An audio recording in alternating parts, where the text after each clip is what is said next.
Welcome to the deep dive. Today, we're embarking on, well, a fascinating journey. It might be a bit mind-bending, actually. Definitely. We're looking at the very architecture of reality. Exactly. The origin, history, and destiny of the universe, specifically focusing on these concepts from our source material, the seven absolutes and the seven triunities. It's a huge topic.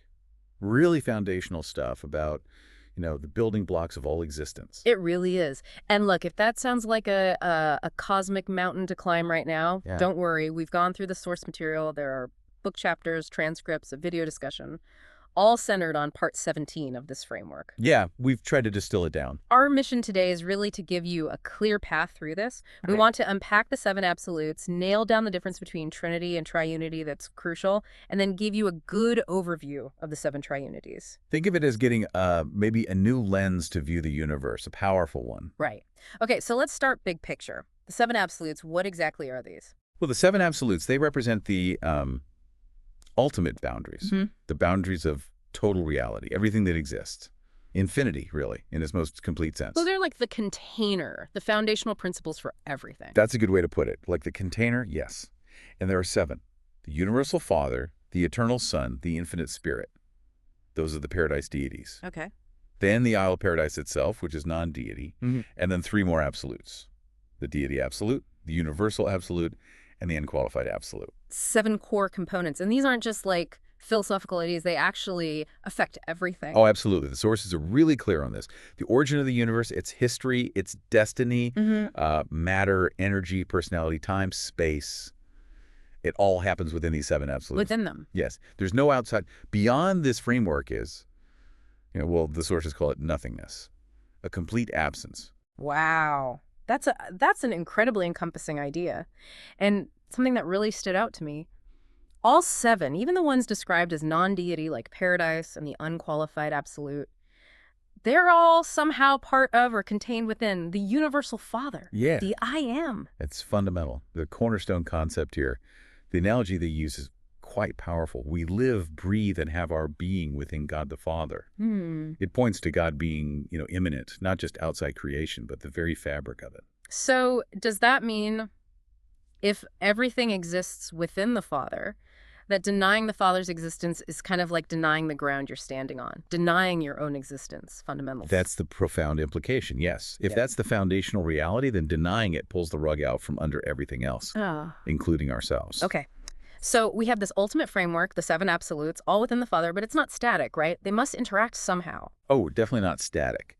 Their significance really lies in how they function and interact. The universal Father, as the source, has specific roles. For instance, he's the personality father of the eternal Son. Okay. And paradise and the central universe, Havona, they're patterned after the Father. They emanate from him. His personality potential is unqualified in the Son, but it's potentialized in the deity absolute. And energy. I remember reading about energy being both revealed and concealed. Yes, exactly. The Father is the source of all energy. You see it revealed, manifested in paradise and Havona. But that same energy is also held, sort of concealed within the unqualified absolute, like a vast potential. Right, right. Okay, now, the conjoint actor, the infinite spirit, described as the God of action, what's the role there? The infinite Spirit is the crucial link, the agent making the will of the Father and Son manifest. It bridges the deity realms, Father and Son, with the non-deity aspects, especially time and space, which are linked to the unqualified absolute. So the spirit is the executor, the one who gets things done based on the Father's will and the Son's expression. That's a good way to think about it, yeah. For example, matter and space originate just below nether paradise. The unqualified absolute channels the energies to manipulate this substance. Oh. But it gets its, let's say, instructions via the universal absolute. So the universal absolute is the go-between, the communication channel between deity and non-deity aspects. Precisely. It allows the functional relationship. It connects the will and purpose of deity with the raw potential of space and matter in the unqualified absolute. It also helps the deity absolute interact with the unqualified absolute, enabling things to be drawn forth from paradise potential. Okay, I think I'm seeing the flow now. Father's thought and will expressed through the Son, acted upon by the Spirit, mediated by the universal absolute, drawing on the potential in the unqualified absolute with the deity absolute holding deity potential. All centered around paradise and Havona. That sums it up really well. All 7 absolutes plus Paradise and Havona work together dynamically. It's an interconnected system for the whole cosmos, spiritual and physical. Right. Yeah. Now, this next bit is really important. The sources distinguish very clearly between Trinity and Triunity. They sound similar, but they're fundamentally different concepts, aren't they? Very different, yes. And it's key to understanding how things function. Trinity, specifically, only refers to the Paradise Trinity. Mhm. That's the universal Father, eternal Son, and infinite Spirit in their perfect, indivisible union. Indivisible. Exactly. They act as one single, unified deity. 3 persons, but one God. It's described as organic, unbreakable, inherent reality. So not just working together, but actually being one entity. Correct. It's their fundamental nature of being, not just a functional arrangement. Okay. So then what is a triunity? Sometimes spelled as one word, triunity. A triunity is different. It's a functional association, a partnership. It involves 3 distinct personalities, or sometimes other realities, working together in unity for specific cosmic jobs. So they cooperate, but they don't fuse into one. They keep their separate identities. Precisely. They retain their individual identities and purposes, even while collaborating.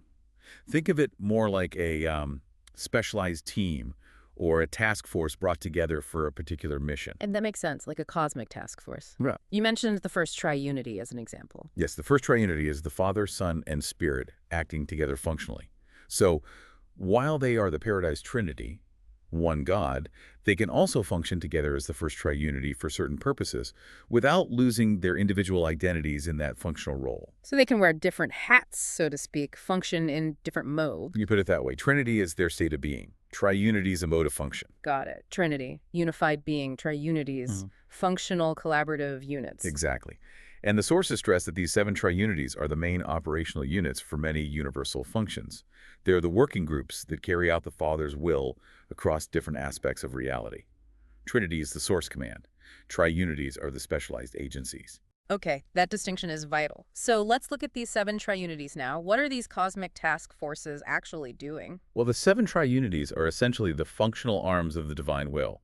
They orchestrate everything from, eternity processes to universe evolution and creative acts. They're described as real, potent, spiritual entities through which the Father directs the major functions of the cosmos. And each one has its own domain, its own area of responsibility. That's right. 7 distinct triunities, each focusing on a unique cosmic purpose. They involve different combinations of the absolutes and other forces.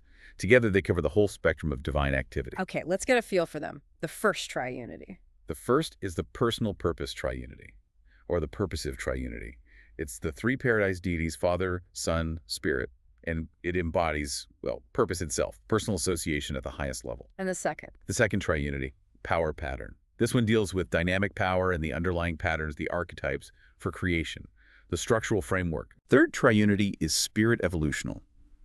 It guides and governs evolution, specifically spiritual evolution, through spirit influence across the universes. Makes sense. Fourth. Fourth triunity, energy infinity. Pretty descriptive name. It oversees the vast energies of the cosmos, their forms, their applications, like the ultimate energy grid management. Okay. Fifth. Fifth triunity, reactive infinity. This focuses on the reactive mechanisms in the cosmos. Cause and effect, the inherent responsiveness in the universal machinery. Sixth. Sixth triunity, cosmic associative deity. This one handles cosmic administration, the complex relationships and roles of different deity personalities and beings throughout the grand universe. And finally, the seventh. The seventh triunity, infinite unity. This represents the ultimate coordination, harmonizing all aspects of infinite reality, ensuring that fundamental unity underlies all the diversity. 7. Wow. Each one overseeing something almost incomprehensibly vast. It's definitely a lot to take in. It is. And the source material acknowledges that. It says these concepts need careful study, meditation, patience. You can't just, grasp it all at once. Right. Break it down, reflect on each piece. That seems key. Exactly. Pondering each concept helps build clarity over time. The sources even mention visual aids, like charts mapping these relationships, sort of like a blueprint of reality showing how everything fits under the Universal Father's governance. Yes, those charts exist. They try to visualize the connections, how the absolutes and triunities interact to manage everything from energy to personality. Yeah. They can be complex themselves, but seeing it laid out can definitely help connect the dots. It does strike me. Understanding the Trinity, that unified being, feels like it rests more on faith, maybe spiritual intuition, because it's beyond our direct experience. But the Triunities, while incredibly complex, they seem more like something you could potentially get a handle on intellectually through study and reason. That's a fair point. While still profound, their functioning is described in a way that potentially lends itself more to intellectual analysis. It gives you a framework, a conceptual structure for how the universe is actually administered beyond just the physical laws we perceive. Okay, so let's try and recap. We've looked at the seven absolutes, the foundational container of all reality, all within the universal Father.